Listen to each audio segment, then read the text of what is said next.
Hello and welcome to this introductory overview of AutoChartist's key levels. We've already discussed the concept of support and resistance in the video on chart patterns. We've seen that these levels form where the shared views of market participants are that price should go no higher or no lower than a certain level.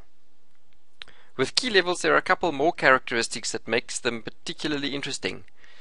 Key levels are nothing more than horizontal support or resistance.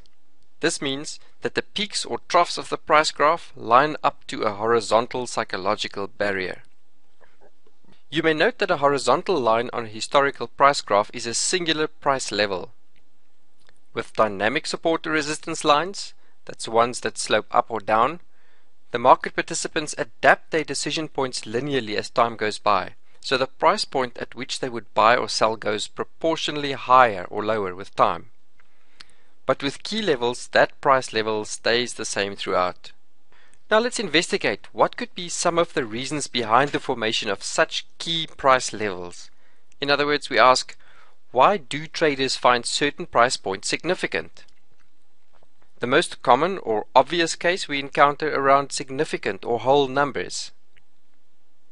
The way people's cognitive processes work when it comes to numbers is that we tend to look for edges or rounded numbers, rather than the arbitrary decimals that fill up the gaps in between. For example, 1.5 is halfway between 1 and 2. This has been a significant resistance level for the Euro-USD for many months in 2009 and 2010. When the US dollar and the Canadian dollar reach parity, in other words, when the exchange rate equals 1, it's also an important level of both support and resistance. More recently, we see a few additional examples. Gold at $1,700 an ounce, oil at $100 per barrel, and the S&P 500 finding resistance at around 1,400 points. Another potential reason that can make a price level significant is when there is some structural point in the market when the viability or profitability of some large-scale projects may change. We're talking about projects that can significantly change the pricing of currencies or commodities, so they have to be big. For example, there may be a point at which a certain market price of oil makes it economically feasible to start mining oil from sand fields or other more costly exploration techniques. That would effectively broaden the potential supply and thus halt the increase in price.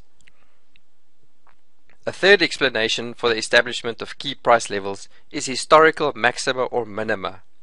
This can happen on various timescales, for example the maximum for the week, the month, the year, or in the past 100 years. For some reason, when the price approaches an all-time high, there tends to be some hesitation that results in a resistance level. Two examples here are Oracle, that peaked in the boom at the start of the millennium, and IBM, that had these resistance plateaus at various points in its history.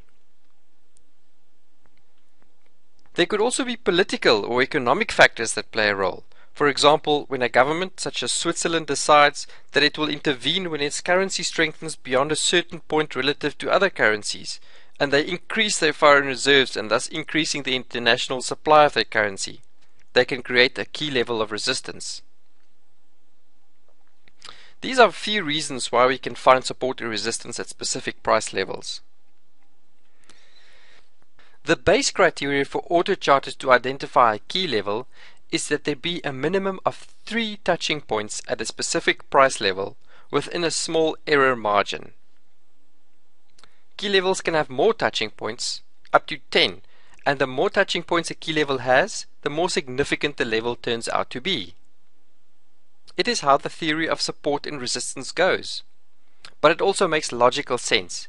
Every time that a level is tested or touched but not broken, it is another case in point whereby the market confirms that it is not prepared to go higher than that price.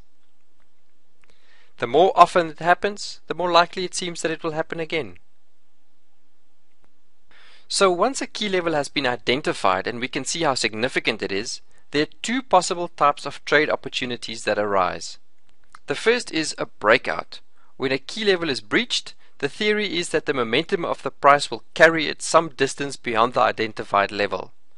A breakout is identified when there is a definitive breach of the key level, and it is presented together with a target level where one can expect the price to move towards.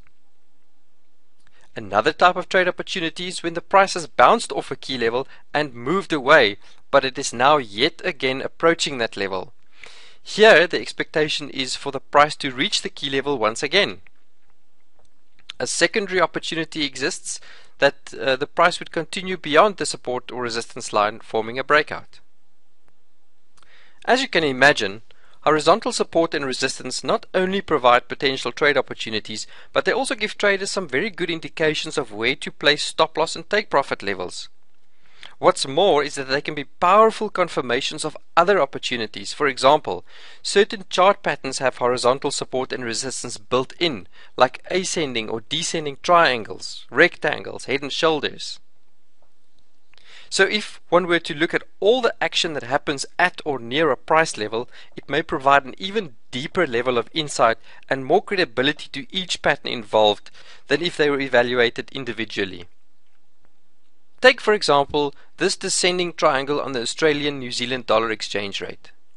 Its support level is relatively close to a much larger horizontal support level that confirms it, and an even larger scale support level. So you have confirmation on various time frames by different pattern types. Here's another great example where you find an ascending triangle that is confirmed by a greater resistance level on the GBP CAD currency pair. Although our key levels have a very high accuracy rate, most often more than 70% of the time reaching their targets, we still advise you to trade with extreme caution and to use this type of analysis together with other research, such as news, the opinions of other analysts, and other forms of technical or fundamental analysis. For more information on other types of analysis, you can also watch the videos on chart patterns and Fibonacci patterns. You will find these in the same place that you found this one. Best of luck with your trading, and thanks for watching this video.